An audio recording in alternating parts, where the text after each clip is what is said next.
محترم سامعین کرام، سب سے پہلے تو سبھی حضرات کو، سبھی ویورز اور سبھی ناظرین کو ہماری طرف سے عید الاضحیٰ کے اس مبارک چاند کی بہت بہت مبارکباد۔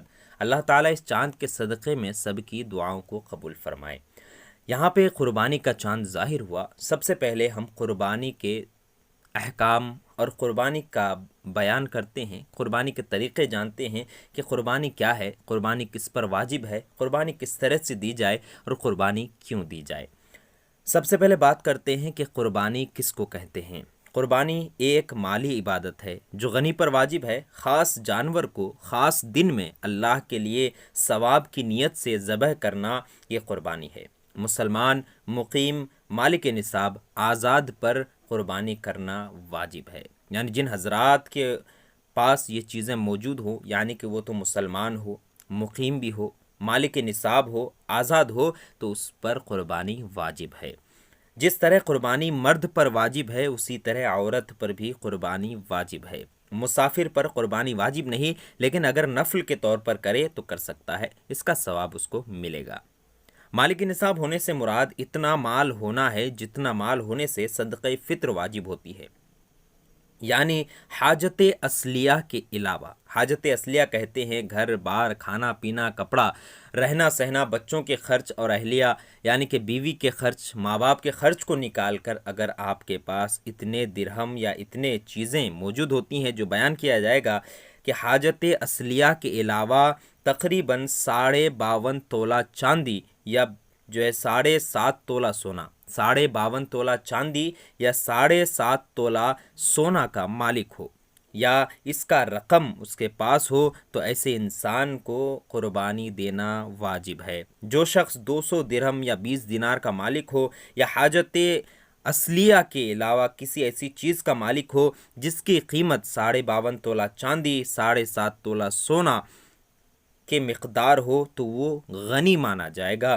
اور اس پر قربانی واجب ہوگی۔ اب بات کرتے ہیں قربانی کا وقت کیا ہے اور کب قربانی پیش کی جائے، یعنی جانور کو ذبح کی جائے اللہ کو راضی کرنے کے لیے، تاکہ اللہ تعالی ہم سے راضی ہو، قربانی ہم اللہ کے بارگاہ میں پیش کر سکیں۔ 10ویں ذی الحجہ کی صبح صادق سے 12ویں کے غروب آفتاب تک، 10ویں تاریخ جو ذی الحجہ کی 10 تاریخ ہوتی ہے، جس دن نماز عید پڑھی جاتی ہے، اس دن صبح صادق سے لے کر 12ویں کے غروب آفتاب یعنی 10، 11 اور 12، یہ 3 دن اور ان کے درمیان جو 2 راتیں آئیں، یہ 3 دن اور 2 راتیں، یہ تمام کے تمام قربانی کے اوقات ہیں، یعنی ان میں قربانی آپ کر سکتے ہیں۔ اور ان میں سب سے افضل یہ ہے کہ آپ 10 تاریخ کو ہی قربانی کریں، یہ سب سے بہتر ہے۔ نہیں تو آپ 10 تاریخ کو کر سکتے ہیں، 11 کو بھی کر سکتے ہیں، 12 کو بھی آپ کر سکتے ہیں۔ آپ دن میں بھی قربانی کر سکتے ہیں اور رات میں بھی قربانی کر سکتے ہیں، لیکن افضل یہ ہے کہ آپ 10 تاریخ کو قربانی کریں، یہ زیادہ بہتر ہے۔ شہر میں قربانی کی جائے تو شرط یہ ہے کہ نماز عید کے بعد قربانی کی جائے۔ یہ شرط لگا دی گئی ہے شہروں کے معاملے میں کہ شہر میں جب تک عید کی نماز نہیں پڑھی جائے گی، عید الاضحیٰ کی نماز مکمل نہیں ہوگی، اس وقت تک آپ قربانی نہیں کر سکتے۔ لیکن دیہاتوں میں جہاں پر عید کی نماز نہیں ہوتی، تو ان جگہوں پر عید کی نماز سے پہلے بھی قربانی کر سکتے ہیں۔ قربانی کے وقت میں ایک اہم مسئلہ ہے، قربانی کے وقت میں قربانی ہی کرنی لازم ہے، اتنی قیمت یا اتنی قیمت کا جانور صدقہ کرنے سے واجب ادا نہ ہوگا۔ کوئی انسان سوچ لے کہ ہم جتنی قربانی دیتے ہیں، جیسے کوئی 2000، کوئی 2200، کوئی 5000، کوئی 10,000 کا جو ہے جانور کی قربانی دیتے ہیں، تو کوئی انسان یہ سمجھ لے کہ جانور کو کیا ذبح کرنا، اس کے بدلے ہم کسی انسان کو اس کا صدقہ دے دیں یا اس کا پیسہ دے دیں تاکہ اس کی جو مالی حالت ٹھیک ہو سکے، تو یہ آپ کے لیے جائز نہیں ہوگا یا پھر واجب ادا نہ ہوگا، کیونکہ قربانی کے وقت میں قربانی ہی کرنا، یعنی کسی جانور کو ہی ذبح کرنا، یہ آپ کے لیے لازم ہے، اور کسی دوسرے کو اس کا قیمت صدقہ کر دینا یا اس کی جو ہے جانور کو کسی دوسرے کو جانور ہی صدقہ کر دینا، یہ واجب ادا نہیں ہوگا۔ قربانی کے دن گزر جانے کے بعد قربانی فوت ہو گئی، یعنی جانور تو آپ نے لے لیا لیکن آپ نے قربانی نہیں کیا، اور ایسے ہی 10 تاریخ، 11 تاریخ، 12 تاریخ گزر گئے، 13واں تاریخ آ گیا، قربانی کے دن گزرتے ہی آپ کی قربانی بھی فوت ہو گئی، یعنی اب آپ قربانی نہیں کر سکتے۔ اب نہیں ہو سکتی، لہٰذا اگر کوئی جانور قربانی کے لیے خرید رکھا ہے تو اس کو صدقہ کرے، ورنہ ایک بکری کی قیمت صدقہ کر دے، اس طرح سے ثواب تو مل جائے گا لیکن واجب ادا نہ ہوگا۔ قربانی میں کچھ جو ہے شرکت کے کچھ مسائل بھی بیان کیے جاتے ہیں کہ قربانی میں کس طرح سے شریک ہوا جائے، کون سے جانور میں کتنے لوگ شریک ہوں۔ جب قربانی کی شرطیں پائی جائیں، یعنی کہ مسلمان ہو، اس کے ساتھ ساتھ مالک نصاب ہو، مقیم ہو، آزاد ہو، تو ان کے اوپر قربانی جو ہے واجب ہے۔ تو جب قربانی کی یہ شرطیں پائی جائے تو ایک بکری یا بھیڑ کا ذبح کرنا یا ایک اونٹ، گائے، بھینس کا 7واں حصہ واجب ہے۔ بکری، بھیڑ، دمبا، اس کو پورا ایک انسان ایک ہی حصہ دے سکتا ہے، اس میں 7 حصہ نہیں بلکہ ایک حصہ ہوگا۔ اور اگر اونٹ، گائے یا بھینس ہے تو اس کا 7 حصہ کرنا ہوگا، اس 7 حصے میں 7 آدمی شریک ہو سکتے ہیں۔ اکیلا بھی کوئی انسان دے سکتا ہے لیکن 7 انسان اس میں شریک ہو سکتے ہیں، اس سے کم یا کم نہیں ہو سکتا۔ یہاں تک کہ اگر کسی شریک کا حصہ 7ویں سے کم ہے تو کسی کی قربانی صحیح نہیں ہے۔ یعنی کوئی انسان 8 آدمی مل کے ایک گائے کی قربانی نہیں دے سکتے، 9 آدمی لے کے ایک جو اونٹ کی قربانی نہیں دے سکتے، 9 آدمی مل کے یا 8 آدمی مل کے ایک گائے کی قربانی نہیں دے سکتے، لیکن 7 آدمی ایک گائے کی، ایک اونٹ کی، ایک بھینس کی قربانی دے سکتے ہیں۔ لیکن اگر 5 آدمی ہے تو وہ بھی ایک اونٹ کی قربانی دے سکتے ہیں، یعنی کوئی 2 حصہ دے دیے، کوئی جو ہے 3 حصہ دے دیے، کوئی 1 حصہ دیے، اس اعتبار سے تو دے سکتے ہیں لیکن کم نہیں دے سکتے۔ یعنی کہ ہم جو ہے 8 آدمی مل کے ایک اونٹ کی، ایک گائے کی، ایک بھینس کی قربانی نہیں دے سکتے۔ قربانی کے سب شریکوں کی نیت تقرب یعنی ثواب پانا ہونا چاہیے، خالی گوشت حاصل کرنا نہ ہو۔ لہٰذا یہ ہمیشہ ذہن میں رکھا کریں کہ جب بھی آپ قربانی کریں تو قربانی میں بس یہی ارادہ، یہی نیت ہونی چاہیے کہ اللہ تعالی ہم سے راضی ہو جائے، خوش ہو جائے۔ اس کے علاوہ اور کوئی بھی نیت آپ کے ذہن میں نہیں ہونی چاہیے۔ یہ نیت کرنا کہ ہم گوشت کھانے کے لیے قربانی کر رہے ہیں، یہ نیت غلط ہے، بلکہ نیت یہ ہونی چاہیے کہ آپ صرف اللہ تعالیٰ کو راضی کرنے کے لیے قربانی کر رہے ہیں۔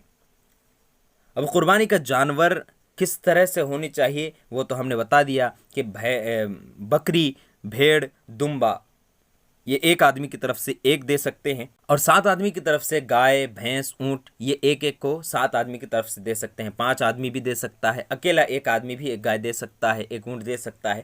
2 آدمی ہے تو 2 آدمی مل کے بھی ایک گائے اور ایک اونٹ یا ایک بھینس دے سکتے ہیں۔ یعنی کم لوگ ہیں اور حصہ زیادہ ہے تو دے سکتے ہیں، لیکن حصے دار زیادہ ہیں اور حصے کم ہیں، یعنی 8 آدمی مل کے ایک گائے کو قربانی نہیں دے سکتے۔ تو اب یہاں پہ اس کی عمر بھی بتائی جاتی ہے کہ جانور کی عمر تقریباً کتنی ہونی چاہیے۔ اونٹ، گائے، بھینس، بکری، بھیڑ، نر مادہ، خصی، غیر خصی سب کی قربانی ہو سکتی ہے۔ وحشی جانور جیسے ہرن، نیلگائے، بارہ سنگا وغیرہ کی قربانی نہیں ہو سکتی، ان کی قربانی جائز نہیں۔ دمبا یہ بھیڑ ہی میں داخل ہے۔ اب عمر بتائی جاتی ہے کہ اونٹ کم سے کم 5 سال کا ہونی چاہیے، گائے اور بھینس 2 سال کی، بھیڑ بکری 1 سال کی ہو یا زیادہ کی ہو، اس سے کم کی جائز نہیں ہوگی۔ یعنی کہ اونٹ کم سے کم 5 سال ہونی چاہیے، 5 سال سے کم نہ ہو۔ گائے اور بھینس ہے تو 2 سال کی ہونی چاہیے، 2 سال سے کم نہ ہو۔ بھیڑ اور بکری 1 سال کی ہو، 1 سال سے کم نہ ہو، یہ جائز نہیں ہے۔ لیکن اگر دمبا یا بھیڑ کا بچہ ابھی 6 مہینے کا ہے لیکن دیکھنے میں اتنا زیادہ لگتا ہے کہ 1 سال سے زیادہ کا ہو گیا ہوگا، تو ایسے بھیڑ کے بچے کو جو کہ 6 مہینے کا ہے لیکن دیکھنے کے اعتبار سے سال بھر کا لگتا ہے تو اس کی قربانی جائز ہے، قربانی کر سکتے ہیں۔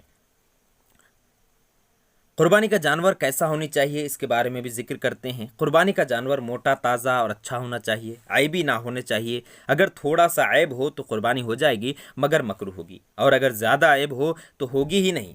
منڈا جس کی پیدائشی سینگ نہ ہو جائز ہے، البتہ اگر سینگ تھے تو ٹوٹ گئے اور مینگ یعنی کہ گدا تک ٹوٹ گئے تو اس کی قربانی جائز نہیں، اس سے کم ٹوٹا ہے تو پھر جائز ہے۔ اسی طرح اندھا، لنگڑا، کانا، بے حد دبلا، کان کٹا، دم کٹا، بے دانت کا، تھن کٹا، تھن سوکھا اور ناک کٹا، پیدائشی بے کان کا، بیمار خنسا جس کے دونوں نشانیاں پائے جائیں، اور جلالہ جو کہ صرف غلیظ کھاتا ہے، ان سب کی قربانی جائز نہیں ہے۔ یعنی جو چیزیں یہاں پہ بتائی گئی ان سب کی قربانی جائز نہیں ہے۔ بیماری اگر خفیف ہو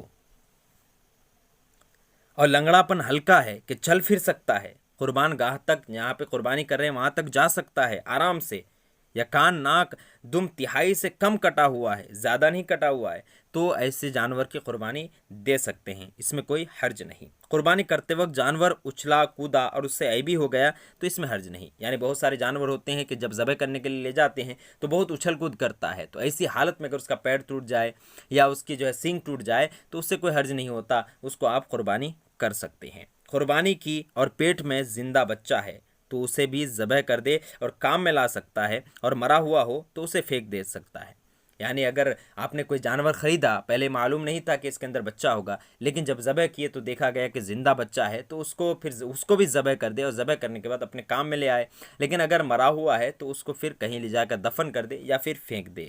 خریدنے کے بعد قربانی سے پہلے جانور نے بچہ دے دیا، یعنی آپ نے کسی جانور کو خریدا اور اس نیت سے کہ میں اس کی قربانی کروں گا، اور اپنے قربانی کی نیت سے ایک جانور خریدا، اور خریدنے کے بعد اس میں سے ایک بچہ بھی پیدا ہو گیا تو اس بچے کو بھی ذبح کر سکتا ہے، لیکن اگر اس بچے کو بیچ دیا تو اس کی قیمت کو صدقہ کر دینا ہوگا، اور اگر ایام قربانی میں ذبح نہ کیا تو زندہ صدقہ کر دے۔ یعنی جو بچہ ہے اس بچہ کو ذبح نہیں کیا، ایسے ہی رکھ دیا، تو قربانی کے وقت گزرنے کے بعد اس کو ایسے ہی کسی انسان کو صدقہ کر دے، جو غریب اس کے مستحق ہیں اس کو دے دے۔ لیکن اگر آپ نے ذبح کر دیا تو پھر اس کا گوشت کسی کو بانٹ دے، یا پھر ذبح نہیں کیا، ایسے ہی کسی کو بیچ دیا قربانی کے ایام میں ہی، تو اس کے جو رقم آئیں گے اس کو بھی کسی مستحق کو دے دے، یعنی کہ کسی غریب اور لاچار انسان کو دے دے جو کہ اس کے مستحق ہیں۔ تو یہ تمام کے تمام احکام قربانی تھے، امید کرتا ہوں سبھی کو صحیح طریقے سے سمجھ میں آ گیا ہوگا۔ اگر ویڈیو پسند آئے تو ہمارے اس ویڈیو کو لائک کر دیں، ہمارے چینل کو سبسکرائب کر دیں، اور اتنے احکامات آپ اپنے دوست احباب رشتہ داروں کے ساتھ شیئر بھی کریں تاکہ ہر ایک کو یہ تمام چیزیں معلوم ہو سکے۔ پھر ملتے ہیں اگلے کسی ایسے ہی ویڈیو کے ساتھ، تب تک کے لیے الوداع، اللہ حافظ۔